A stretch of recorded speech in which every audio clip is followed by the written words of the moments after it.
үлкен ағаш қырқалары әлемдегі ең биік ағаш қырқа ретінде гиннес кітабына енген. Салмағы 1,5 тонна. Африкада өсетін акалипсис деген ағаштан жасалған. Бұл ағаштың ерекшелігі ыстыққа төзімді, суыққа шыдамды, арнайы ағаштан жасалған. Одан бері қарай кіргендегі жылы есіктерінің биіктігі 12 метр, олардың салмағы 1,5 тонна. Енді мына сіздер отырған зал ерлердің намаз оқитын залы, әйелдердің залы, жоғарғы қабатта. Бұл залға 22 мың адам кетеді, әйелдер залына 20 мың адам, және коридорларды қосқан кезде 35 мың адам. Жалпы мешіттің сыйымдылығы 235 мың адам құрайды. Сыртқы ауласына 200 мың адам кетер екен.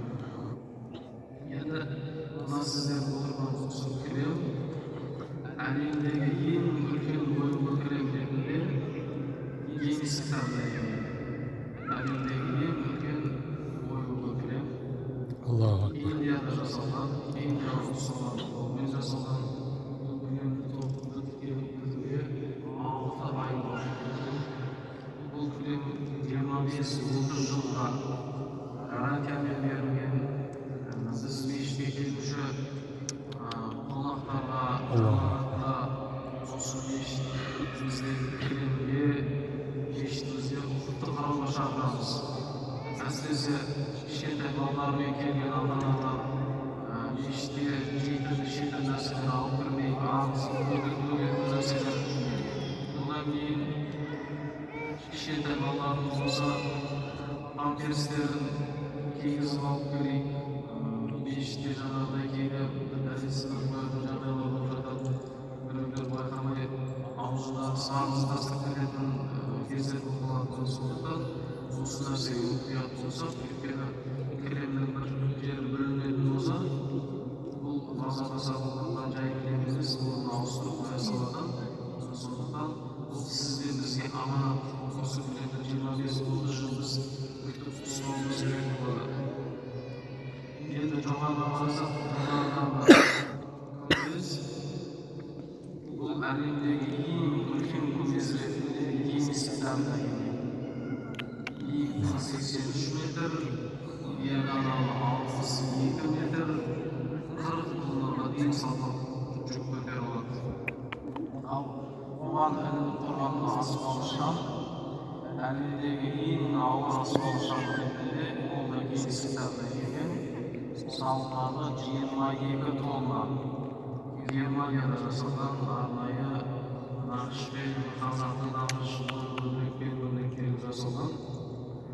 Енді алға қарай қарасаңыздар, алдымыздағы ең үлкен мешітіміздің ең әдемі көрік беріп тұрған қабырғасы бұл құбла қабырғасы деп аталады. Бұл қабырғада Алла тағаланың жаратушымыздың 99 көркем есімі бейнеленген. Ең жоғарғы Алла сөзі тұр, алдында тұрған бірінші араб әрпі әлиф деген әріп.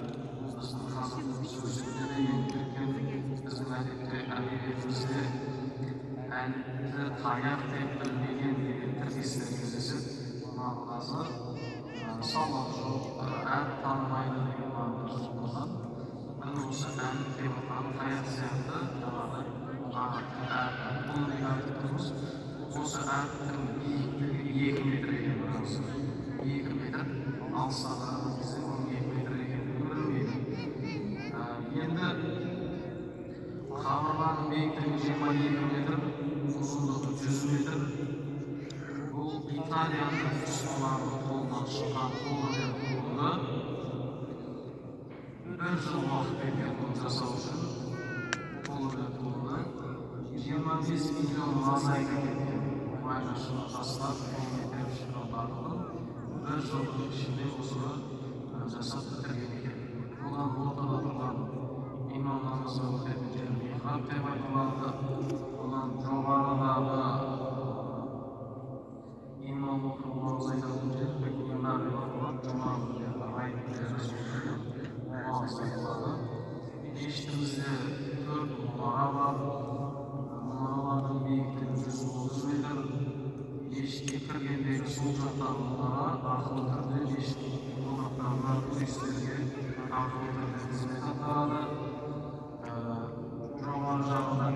terrasalar, o terrasadan bütün kalanı kurduğu kalanımızın adetleri. Belki büyüklüğü 97 metre olan olsa, onların büyüklüğü 130 metre. Belki 33 metre büyüklükte kalanı kurulur etkisiz. Yani geçtiğimiz defa konuşulan dünya bana yedisi var. Geçtiğimiz bir kompleks, bir medeniyet ortamına etkilen kaldığımız mekanlardadır. Geçtiğimizde bugün de Kadınya'dan müzik, kitaplara, resim, cep bölmeleri, konferansiya zalları, ayetçilerin anılan film yürümeleri var, film yürümeleri, ayetçilerin yürüyüşleri var. Geçtiğimizde ayetlerge, yerlerge bölüp, anılan namazı yürüyüp kursları, Kur'an yürüyüp kursları, yürüyüp Cumhuriyet ayımı toplamayı, kelip yürüyüşleri var. Geçtiğim türlü kalıbında ayetlerinde 420 vakit kullanılan avtoparklar, 500 adam restoranlar, Ümmet Klinik deb atalgan meditsinалық орталықтар кішкентай балалар үстінде жаңағыдай құлағын қызмалдарын сырға тесіп сияқты осындай жаңағыдай істермен айналысады. Одан бөлек мешітімізде мәйітханалар, қорықтар, жаңағы қайталанатын шығарып салып жуып, жаңағыдай шығарып салатын арнайы орындар бұл мешітіміздің осы бұл жағында болсын. Қамқор шарапат атты жаңағы мекеме өзінің қызметін атқарады. Оның үстіне мешітімізде осындай комплекстер бар екенін деп жатырады. Енді мешітімізді таныстырып болып, бір-екі ауыз насихат айтайық.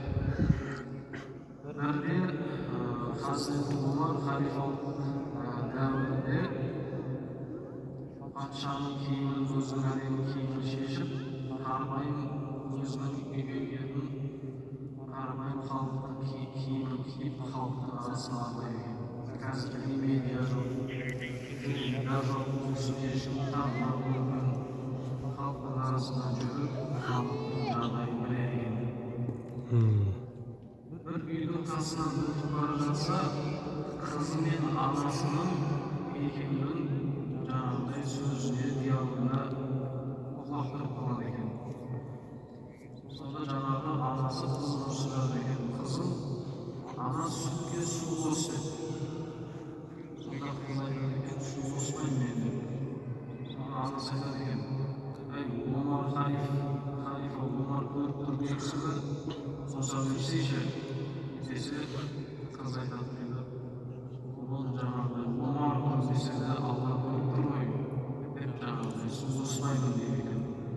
Сонда Хазірет Омар сол үйге салушы жіберіп, өзінің баласына сол жаңағы иманды, тақуа, сүтке су қоспаймын деген жаңағыдай қызды келін қылған екен. Одан әлемге әйгілі Омар ибн Абдул Азиз деген үлкен халифа өткен, сол кісінің үйге келген сол Хазірет Омардың сол келініне баласынан. Міне бұл жерде біз нені түсінеміз? Балаларымызға келін таңдайтын кезде иманды, ималы келін таңдауымыз керек. Қыздарымызды иманды, ималы жаңағыдай өсіруіміз керек екен. Біреудің заты біреуде дүние болмайды. Ол бір жаман жақтан шығып келеді екен. Сондықтан осы нәрсеге өте үлкен мән беру керек екен. Жаңағы Омар ибн Абдул Азиз деген халифтің тұсында халықтың арасында сондай әділ болған, халық байлар зекетін кедейлерге беріп, кедейлердің жағдайын жасап, барлығы жұмыспен қамтылып, халықтың арасында садақа беретін адам таппайтындай деңгейге жеткен екен сондай бір. Сол қандай аналардан қандай адамдар дүниеге келеді. Осы нәрсені жақсы білуіміз керек екен. Осы күнімізде болған оқиға, бірде бір жігіт сауда орталығында эскалатормен көтеріп бара жатып, қалтасынан 2000 теңгесін ұстап алған. Әшейінде біреудің қалтасынан ақша ұстаса, бір заты ұстаса, артынан апарып беріп, сол жолы айтып шайтан жолдан бұрып, сол 2000 теңгені қалтасына салып қойдым дейді. Сосын кешкілік үйге бардым. Үйге барғаннан кейін әйеліме айттым дейді. Әйеліме айтып, мен 2000 теңге тауып алдым. Dedim әйелім айтты, оны 2000 теңге тауып алған соң киноға барайық па деп айтты дейді. Жаңадан үйленіп келген. Сөйтіп, жарайды басып барайық деп киноға билет алдым дейді. Бірақ билеттің бағасы қымбат тұрады. 3,5 теңге билеттің бағасы тұрады. Сөйтіп 2 билет алдым дейді. Ол сенбі күні көрген. Сенбі күні баратын болып жұмыстан босағаннан кейін. Сонымен арадан бір күн өткеннен кейін бір кісі хабарласты дейді. Осындай бір жұмыс бар. Сенбі күні соны бітіріп келсең саған $100 беремін деп айтты дейді. $100 беремін деп айтты дейді. Сонымен енді ол күні қолы бос емес еді. Киноға барып жүрген басқа бітіріп келсең болады ма деді. Жоқ, дәл сол сенбі күні бітіріп беру керек болды деп. Сонымен қолы бос емес деп оны жіберді. Сонымен сенбі келді. Киноға дайындалып әйеліміз екеуміз киініп шығып бара жатып үйге қайнатам мен қайненем келіп қалды дейді. Сөйтіп әйелім біз киноға шығып бара жатырмыз, бізбен бірге киноға жүрсеңіздерші деп ол алды әйелім алды. Сөйтіп жаңағы ол кісілерге де билет алдық дейді. Сонымен 14.000 теңгеге болды билет алдық. Сонымен енем айтты дейді, мен аяғым ауырады, автобуспен бара алмаймын, такси шақырыңдар деп айтты дейді. Сонымен такси шақырып кинотеатрға бардық дейді. Сонымен киноға кіріп бара жатыр, әйелім айтты, бір сусын мен бір попкорн алып алайық. Бәріміз сусыннан бір попкорннан алып алдық дейді. Содан киноға кірдік, арасында бір үзіліс болды. Сонымен жаңағыдай дәретке шықтық. Сосын қайтадан тағы бір сусын, бір попкорн алып алдық дейді. Киноға кірдік, сонымен әзбек кинодан шығып бара жатыр дейді. Бұрын үйленбей жатып, бір сөйлесіп жүрген бір қызды көріп қалдым дейді. Сонымен онымен үйленетін болып, арада екеуміз арым-жарым болып та сонымен онымен үйленбей кеткенбіз дейді. Соны көріп қалдым дейді. Сонымен маған әйелімнің алдында тиісті дейді. Менен артық тапқаным осы болды ма, жаңағыдай түрде болайын деп бір ауыр сөз айтып жіберді маған дейді. Сонымен кетей бар деп бар дейді. Жаңағыдай ол бекер жіберген деп қолымен дейді.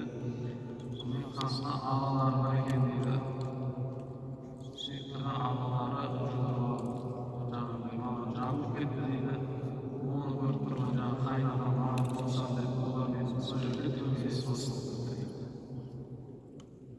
Сонымен не керек, қайнатамның хабарласты, менің көзім көгерді, ана жігіттердің де жаңағыдай біраз зақым алып қалды. Сонымен полиция шақырдық дейді. Полиция шақырып сөйлемедік, содан мені кінәлі қылышты да, оның ішінде біраз жаңағыдай зақымданған жігіттерді мен емдеттім. Қайнатам 2 апта ауруханада жатты, оны емдеттім. Сөйтіп жүрген кезде жаңағы жолдан тауып алған 2000 теңгенің құны үлкен қаржыға ұласып кетті. Жаңағы $100 жұмыс маған шықтырған жұмыстан қалдым.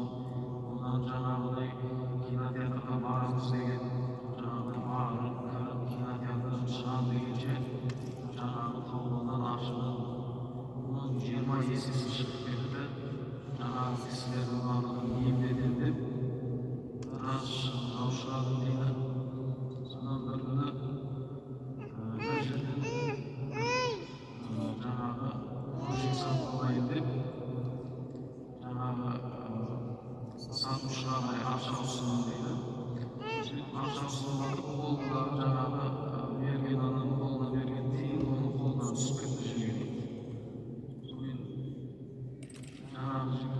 алсаңызшы деп айтып едім, жата берсін кейін алам деп айтты дейді. Сол кезде ашуы шығыпты дейді. Сен өзіңді ойламасаң да анау 100 теңгеге көзі түсетін адамның басына келетін оқиғаны ойла деп басынан өткен оқиғаны есіме түсті дейді. Міне сонда қараңыздар, құрметті жамағат, біреудің бір затын алам деп, біреудің бір тауып алған қалтасынан түсіп алған ақшасын пайда көрем деп, оның басына қандай оқиғалар келді. Міне сондықтан біздің қазақ бекер айтқан, біреудің ана жібін аттама деп баламызды қалай өсірген, біздерді анау біреудің ана жібін аттама деп өсірген. Ол тауып алған ақша, ұрлап алған ақша, біреуден қарағылып алған ақша, біреудің ақысын жеген ақша, онымен адам жетісіп қалмайды екен. Онымен адамның басына осындай бір бәлелер келеді екен. Осы нәрседен біз сақтануымыз керек екен. Міне енді қазір осында біраз адам жиналып қалыпты мешітте. Біз мешітте келуші қонақтарымызға күнімізде 4 рет насихат айтамыз, келген мешітімізді таныстырамыз. Сосын соңында кәлиманы айтамыз. Ла иляха илlalloh Мұхаммаду Расулуллах. Естеріңізде болса, біз бала кезімізде анамыз бізді жуындырып, шайындырып, төсекке жатқызардың алдында әжемізге жіберді. Әжеміз бізге кәлиманы айтқызып, содан кейін барып жаңағыдай төсекке жатады дейді. Бізге ла иляха илlalloh Мұхаммаду Расулуллах. Баланың білуі тиіс кәлималар. Кейде көзіміз өшіне орай неке қидыратын жастар келеді, мешітімізге кәлимасын білмейді. Өзіміз мұсылман екендігін білмейді. Дінінен, мұсылмандығынан ешқандай хабары жоқ. Кәлиманы әрбір адам білуі тиіс. Және бізге ата әжелеріміз қабірде сұралатын сұрақтарды үйретуші еді. Қандай сұрақтар?